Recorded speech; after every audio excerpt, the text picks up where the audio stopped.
Welcome. This is the Hot Coffee Investor with an update video for the final trading day of the month. Hold on, gotta sneeze. This is embarrassing right when I start, huh? Wait. No, it passed. All right, so today's gain, even with Fidelity's shenanigans, and by the way, they were wrong. Although it's still continuing, they said the amount wouldn't change. It did. So now magically it's not 1,014.81, it's like 949 something.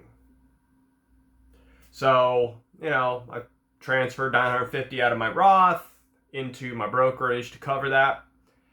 That's going to stay there till about Wednesday, which we'll see if that was true. And then I'm going to transfer it back into my Roth. Today's capital gains, $910.73 in profit. Even with Fidelity limiting what I can do, I still made $910 today. And I did that within 16 minutes of trading. Traded NVIDIA for that. Made 6% on the trade, a little over 6%. That puts us at, here's the interesting thing, for the month, that puts us at over 51% for the month in profits. 51%. Not too shabby if I do say so myself. For the week, we're at $2,936.88. Not a bad week. And for the month, $13,503.22. Short-term capital gains was $10,837.69. Long-term, because of the SPX. Remember, SPX has short-term and long-term, which is why I like trading SPX calls over SPY calls, because long-term capital gains, less taxes. And it's the same trade, just costs more, but it's the same trade. Long-term is $2,665.53. So, very good. Overall, a great month. Way better than I was trying to make. By far. Who tries to make 51% in a month? I certainly don't. But that's what happened this month. Hopefully, not guaranteeing it, I don't expect it. Hopefully next month we could do it again. But I'd say my goal next month's about 25 to 30%, which I'd be very happy with. But we'll see how next month goes. Next month, for a couple days next month up until Wednesday, we're going to be limited on what we can do in the account.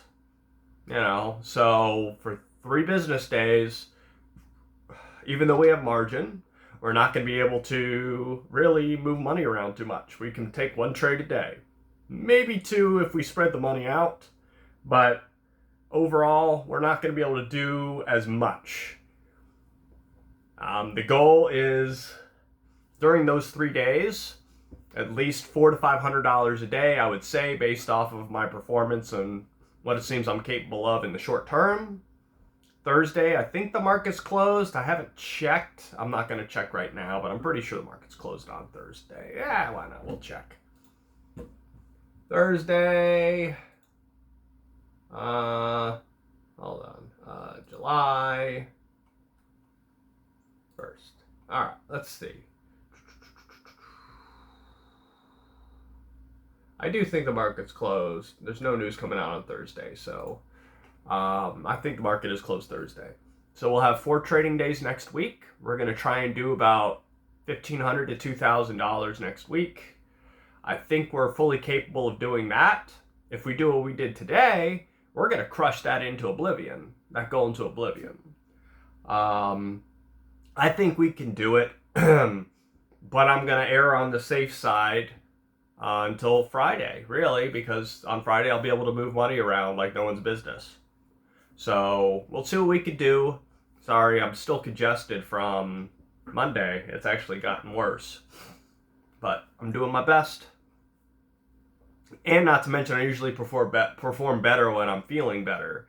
And this week I've just, it's ups and downs when it comes to all this in my head, when it comes to how I'm feeling. I don't like having anything on my mind except for what I'm doing. The debate last night was just awful. This is not a political channel, you know. I didn't like what I saw on either side. You know, like me, don't like me for that. I wish we had other options. What scares me most, though, when it comes to that debate and what I saw, which is what I've been seeing this whole time, is Biden has 7 more months in office at least. You know? And what we saw yesterday is what the whole world's been seeing this whole time. It's just scary. I don't support either candidate, you know, but the market likes what it saw. I expected it to like what it saw.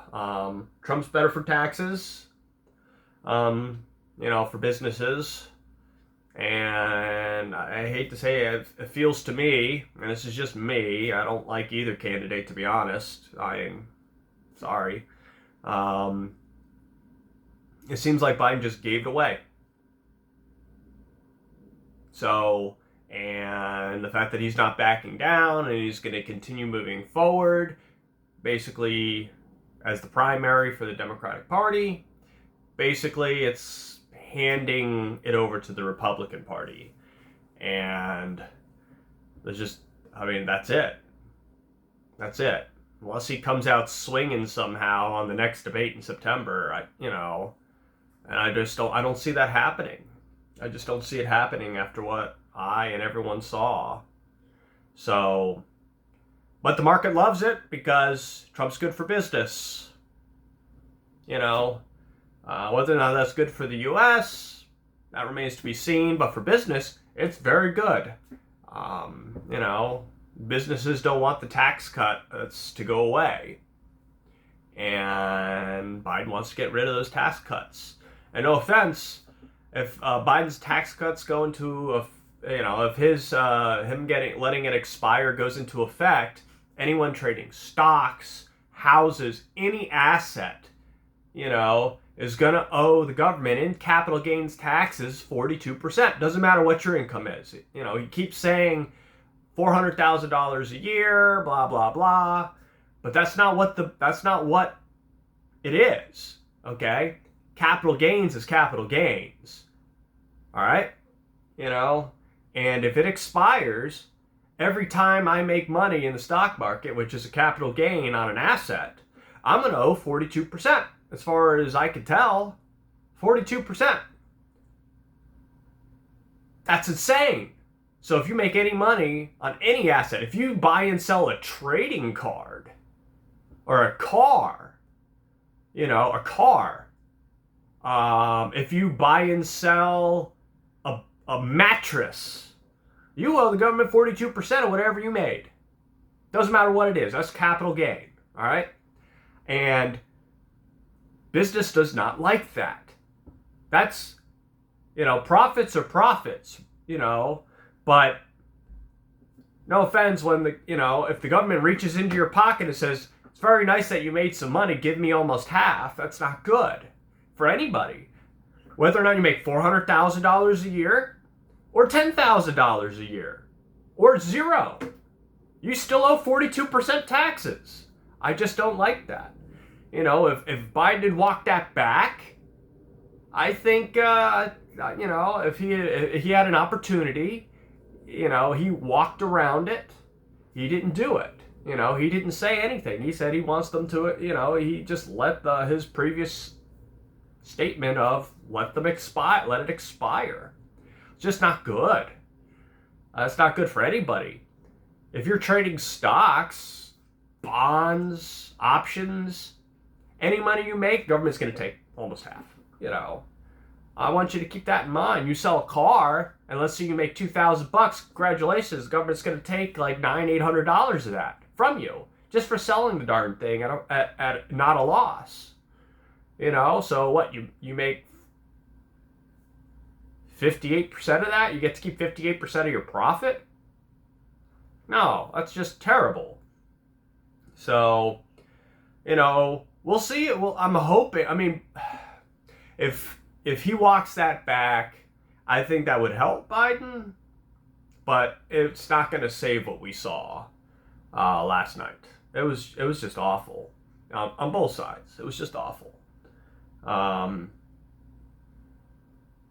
can't we have other choices? However, back to the portfolio. The account's currently at.